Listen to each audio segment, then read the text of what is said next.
महाभारत कंस वध कहानी। प्राचीन धर्म ग्रंथों और वेद पुराणों के अनुसार भगवान श्री कृष्ण की अनेक लीलाएं प्रसिद्ध हैं, जिनमें सबसे महत्वपूर्ण और प्रसिद्ध कथा है कंस के वध की। एक व्यंगकार के अनुसार मामा दो ही प्रकार के होते हैं, एक शकुनी मामा जो महाभारत काल में कौरवों और पांडवों के मामा थे, और दूसरे कंस मामा जो भगवान कृष्ण और बलराम जी के मामा थे। कंस के वध के बारे में तो जानकारी व्यापक रूप से फैली हुई है, परंतु उसका जन्म कहाँ और किन परिस्थितियों में हुआ, इसका जिक्र कम ही होता है। अतः कंस के जन्म, जीवन काल और उसके वध की संपूर्ण कथा निम्नानुसार है। महाभारत। कंस का जन्म। माथुर क्षेत्र में एक मथुरा नगरी थी और वहाँ के राजा थे महाराज उग्रसेन, जो कि यदुवंशी राजा थे, और उसी समय विदर्भ देश के राजा थे महाराज सत्यकेतु। उनकी एक पुत्री थी जिसका नाम था पद्मावती। कहा जाता है कि पद्मावती एक सर्वगुण संपन्न कन्या थी। महाराज सत्यकेतु ने अपनी पुत्री पद्मावती का विवाह मथुरा नरेश उग्रसेन से करा दिया और महाराज उग्रसेन भी पद्मावती से बहुत प्रेम करने लगे, यहाँ तक कि वे पद्मावती के बिना भोजन तक ग्रहण नहीं करते थे। कुछ समय पश्चात महाराज सत्यकेतु को अपनी बेटी पद्मावती की याद आने लगी और उन्होंने अपनी पुत्री को कुछ दिनों के लिए मायके बुलाने हेतु एक दूत को महाराज उग्रसेन के पास भेजा। उस दूत ने महाराज उग्रसेन की कुशल क्षेम पूछी और फिर अपने महाराज सत्यकेतु की मन स्थिति के बारे में महाराज उग्रसेन को बताया, और तब महाराज उग्रसेन ने उनकी इस प्रार्थना को स्वीकार करते हुए अपनी प्रिय पत्नी को अपने पिता के पास जाने हेतु सहमति प्रदान की और पद्मावती अपने पिता के घर चली आई। एक दिन पद्मावती अपने मनोरंजन हेतु पर्वत पर घूमने के लिए चली गई। वहां तलहटी में सुंदर सा वन था और तालाब भी। उस तालाब का नाम था सर्वतभद्रा। पद्मावती उस वन और तालाब की सुंदरता को देखकर बहुत प्रसन्न हुई और तालाब में उतरकर पानी के साथ अटखेलियां करने लगी। उसी समय आकाश मार्ग से एक गोभिल नामक दैत्य निकला और उसकी नज़र अटखेलियां करती हुई पद्मावती पर पड़ी और वो उस पर मुग्ध हो गया। गोभिल दैत्य के पास चमत्कारी शक्तियां थीं, इनकी सहायता से उसने पद्मावती के बारे में पूरी जानकारी प्राप्त कर ली और यह भी जान लिया कि वह एक पतिव्रता स्त्री है, इसीलिए उसने अपना रूप बदलकर महाराज उग्रसेन का वेश धारण कर लिया। अब वो पर्वत पर बैठकर गीत गाने लगा और उस मधुर गीत को सुनकर रानी पद्मावती मुग्ध होकर उसकी दिशा में गई और महाराज उग्रसेन को देखकर अचंभित हो गई और उसने पूछा कि आप यहाँ कब आए। तब उस दैत्य गोभिल ने जवाब दिया कि वह अपनी पत्नी के बिना नहीं रह सकते।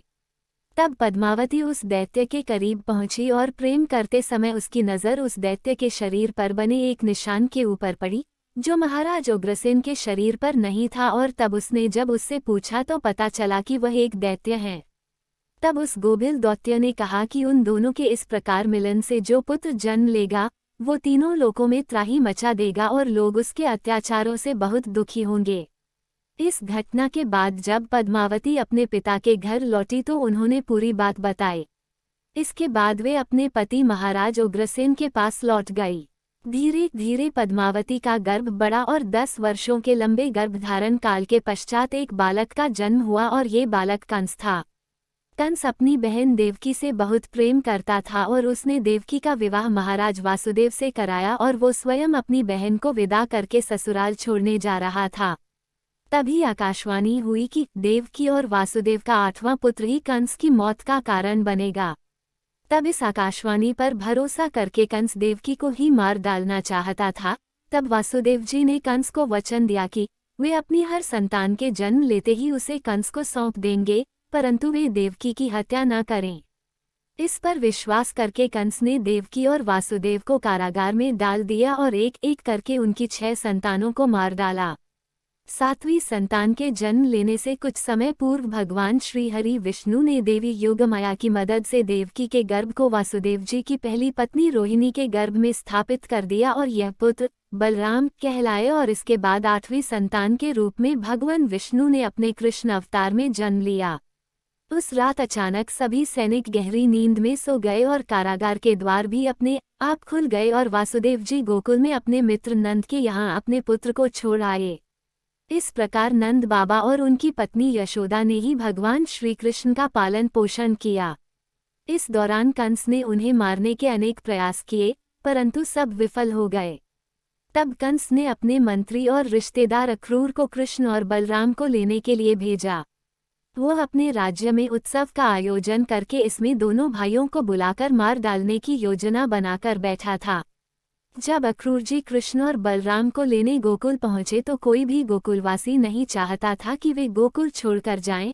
तब भगवान श्री कृष्ण ने उन्हें समझाया कि यह उनके जीवन का एक महत्वपूर्ण चरण है और इसी उद्देश्य हेतु उन्होंने जन्म लिया है।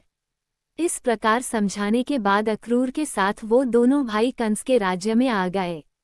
श्री कृष्ण और बलराम जी के मथुरा पहुंचने पर कंस ने योजनानुसार एक मदमस्त और पागल हाथी को दोनों भाइयों पर छोड़ दिया। हाथी कृष्ण और बलराम की ओर दौड़ पड़ा और मार्ग में आने वाली हर वस्तु को नष्ट कर दिया। तब श्री कृष्ण अपने रथ से उतरे और अपनी तलवार से उस हाथी की सूंड काट दी और हाथी की मृत्यु हो गई। इसके बाद वह उस स्थल पर गया जहां उसने अपने कूटनीतिपूर्ण मल्ल युद्ध का आयोजन किया था। यहाँ उसने दोनों भाइयों को मल्ल युद्ध हेतु ललकारा। इस युद्ध में हार का अर्थ था मृत्यु और इसमें कंस की ओर से राक्षसों के कुशल योद्धा मुश्तिक और चाणूर मल्ल में हिस्सा ले रहे थे। इनमें से मुश्तिक पर बलराम जी ने मल्ल प्रहार करना प्रारंभ किए और चाणूर पर भगवान श्री कृष्ण ने, और कुछ ही समय पश्चात मुश्तिक और चाणूर की मृत्यु हो गई।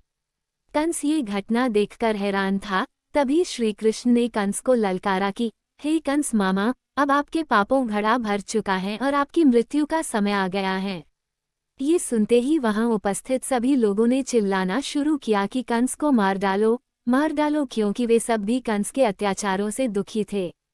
कंस वहां से अपनी जान बचाकर भागना चाहता था, परंतु वो ऐसा नहीं कर पाया।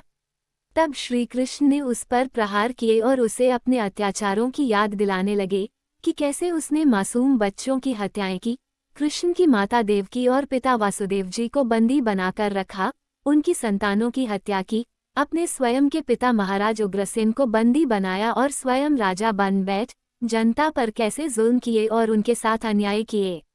इसके बाद भगवान श्री कृष्ण ने अपने सुदर्शन चक्र से कंस के सर को धड़ से अलग कर दिया और उसका वध कर दिया। इस प्रकार भगवान श्री कृष्ण ने कंस के अन्यायों का दमन करते हुए उसका वध कर दिया।